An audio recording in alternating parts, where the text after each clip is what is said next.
Samahan niyo ako at magluluto tayo ng crayfish. Yun, syempre guys, bago natin lutuin, hugasan muna natin. Syempre dapat malinis yan kasi kakainin natin yan. Ayun na nga guys, nalinisan na natin. So, umpisa na natin magluto. Yan, isasalang natin to. So, gagamitin natin tong paborito kong wok.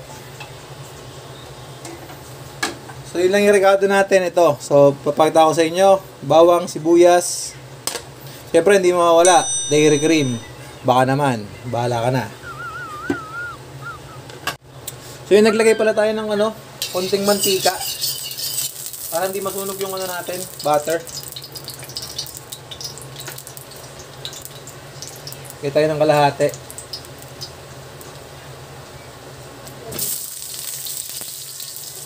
Ayan. Muntik pa madali. So, kalahating butter. Dati nag-ibenta tayo ng crayfish. Ngayon, nagluluto na rin tayo. Ano kaya susunod nating vlog nito? Ano na? Cooking show na. What? Bro, what are you talking about, man? Ayan, amoy pa lang ng butter, guys. Masarap na. Wala pa yung crayfish natin. Hindi, wow. Ayan, o. Kung naamoy nyo lang, guys, ang sarap. Paano masabi? Okay na yan. Siyempre, unahin natin ang... Sabi ng lola ko, unahin daw bawang. O, yan. Unahin natin yung bawang.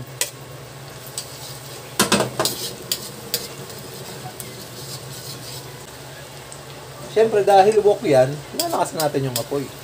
Baka wok yan.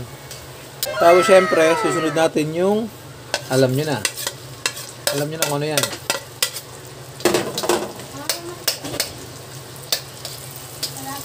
Ang laki ng wok natin pero yung sandok natin ang cute. Syempre, susunod natin dyan. Alam nyo na. Ayan. Lagay na natin.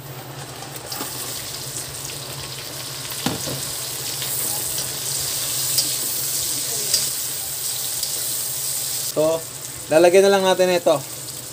Yan, Sprite. O, baka naman ulit. Another one.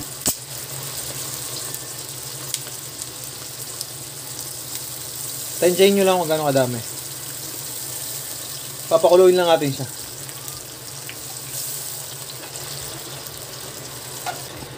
Siyempre pa nagigisa lagi may asin. So, lagyan naman natin ng asin. Kunti lang muna kasi tatansyahin pa natin yan.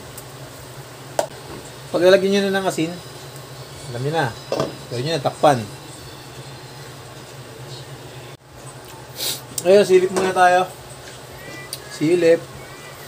Bango. Halo konti. Kita nyo yung butter natin, no? Sarap nyan, guys. Tsura pa lang. Paano masabi? Takpan natin ulit. And guys, after a few minutes, syempre nilagyan na rin natin ng magic sarap kasi alam mo naman yung mga Filipino dish, hindi nawawala yung magic sarap natin at lalagyan na rin natin ng konti ng Knorr original seasoning. Baka naman. Konti lang guys, pampalasa lang. Oh, shit. Here we go again. Konti lang. Yan. Kung wala kayo na ito, okay lang naman kahit di nyo nalagyan. Optional naman yan. Siyempre, titikman natin.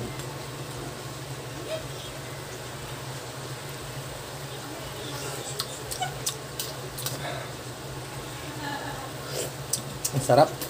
Inyo na yung crayfish nyo. Pag lumaki ng mga 8 or 7, lutuin nyo na.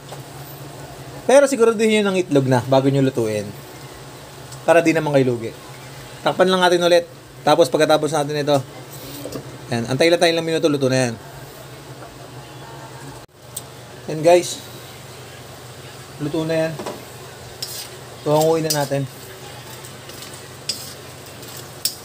So yan guys, luto na yung buttered garlic crayfish natin. So yung mga ARC natin, eto na. So, niluto na natin. Ayan, kain na guys. Ayan guys. Eto, kainan na tayo. So ito yung ulo ng lobster natin. Ayan.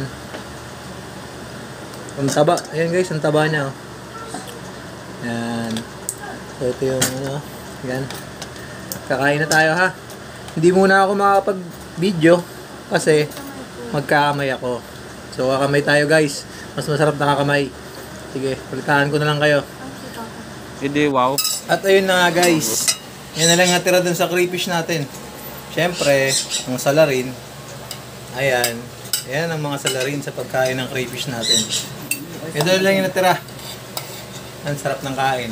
Yan ang natira. Nagtira pa. Masarap. Be, masarap. Be, masarap. Masarap ba, Cloud? Oo. Siyempre.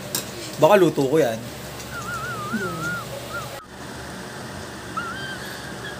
So yun guys ha. For this video. So ito lang yung masishare ko sa inyo. Yung pagluluto natin ng crayfish. So tatapusin ko na yung video natin. So sana kayo makapag pa-breed na kayo. Makaluto na rin kayo. Bye.